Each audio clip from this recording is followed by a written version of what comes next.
வணக்கம். இன்றைய முக்கிய செய்திகள். பெண்களுக்கு ரூ. 5000 வரவு. புதிதாக இணைக்கப்படும் பயனாளிகள். தமிழக அரசு புதிய அதிரடி அறிவிப்பு. தமிழகத்தில் பெண்களின் பொருளாதார வலிமையை அதிகரிக்கும் நோக்கில் செயல்பட்டு வரும் கலைஞர் மகளிர் உரிமைத் தொகை திட்டம் மீண்டும் கவனம் பெற்றுள்ளது. பிப்ரவரி மாதம் தவணையுடன் சேர்த்து மொத்தம் ரூ. 5000 ஒரே தடவையாக பயனாளிகளின் வங்கிக் கணக்குகளில் வரவேற்கப்பட்டிருப்பது மாநிலம் முழுவதும் பரபரப்பு ஏற்படுத்தியுள்ளது. 1.5 கோடி பெண்களுக்கு ரூ. 5000 வரவு.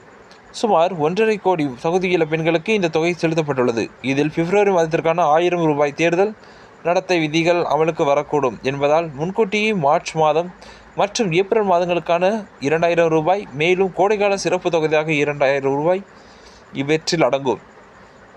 அடுத்த கட்ட வாக்குறுதி அதிகரிக்கும் தொகை. அடுத்த முறை திமுக ஆட்சிக்கு வந்தால் உரிமைத் தொகை 2000 உயர்த்தப்படும் என்ற முதலமைச்சரின் அறிவிப்பு பெண்களிடையே பெரும் வரவேற்பு ஏற்பட்டுள்ளது.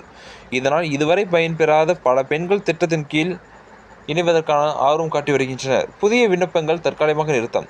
வட்டாட்சியர் அலுவலகங்கள் மற்றும் இ-சேவை மையங்களில் பெண்கள் திரளாக விண்ணப்பிக்க வருவதால் தற்போதைய புதிய விண்ணப்பங்கள் ஏற்கப்படவில்லை என அதிகாரிகள் தெரிவித்துள்ளனர். ஏற்கனவே விண்ணப்பித்து நிராகரிக்கப்பட்டவர்கள் மட்டுமே மேல்முறையீடு செய்ய அனுமதிக்கப்பட்டுள்ளனர்.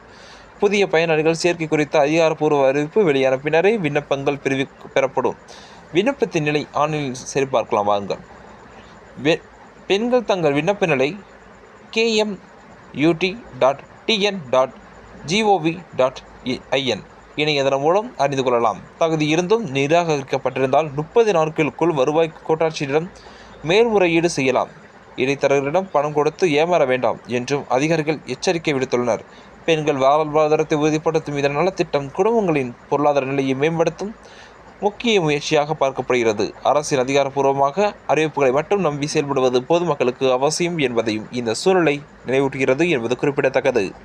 இதுபோன்ற செய்திகளை உடனுக்குடன் தெரிந்து கொள்ள நமது நியூஸ் சேனலுடன் மறக்காமல் இணைந்தீர்கள். தங்களுடைய கருத்துக்களை கமெண்ட் பாக்ஸில் பதிவிடுங்கள். தொடர்ந்து உங்களுடைய ஆதரவுகளை இந்த சேனலுக்கு தருமாறு கேட்டுக்கொள்ளப்படுகிறது. நன்றி. மீண்டும் சந்திப்போம்.